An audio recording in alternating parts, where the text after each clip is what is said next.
Dans le mille, a écrit Donald Trump sur les réseaux sociaux, prudent, le directeur de l'Agence internationale de l'énergie atomique convoque une réunion d'urgence pour évaluation des dégâts.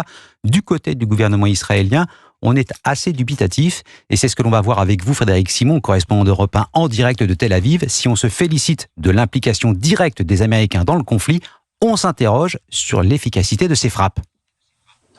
Oui, au lendemain des frappes américaines sur les centrales nucléaires iraniennes, Israël est partagé entre la satisfaction et l'incertitude. Deux questions cruciales pour la suite de la confrontation avec le régime des Mollahs restent sans réponse à l'heure qu'il est. La première concerne l'étendue des dégâts causés par les bombes américaines. Ils sont sans doute considérables, mais l'on ne sait pas encore si un coup sévère a véritablement été porté au programme nucléaire iranien, le faisant reculer de plusieurs années au moins.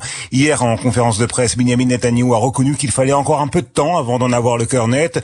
La guerre prendra fin lorsque les objectifs seront atteints, a encore dit le Premier ministre, laissant entendre donc que l'armée israélienne n'a pas terminé ses opérations qui se poursuivront probablement sans l'aide des États-Unis, puisque plusieurs responsables américains ont fait savoir à leurs interlocuteurs israéliens qu'une nouvelle implication militaire de Washington n'était pas envisageable. Dans ces conditions, la guerre Israël-Iran risque de s'inscrire dans la durée. C'est la seconde question que se posent les Israéliens, celle du risque d'une véritable guerre d'usure. Le régime des Mollahs dispose toujours d'une quantité importante de missiles de longue portée, suffisamment pour harceler la population israélienne pendant de longs mois.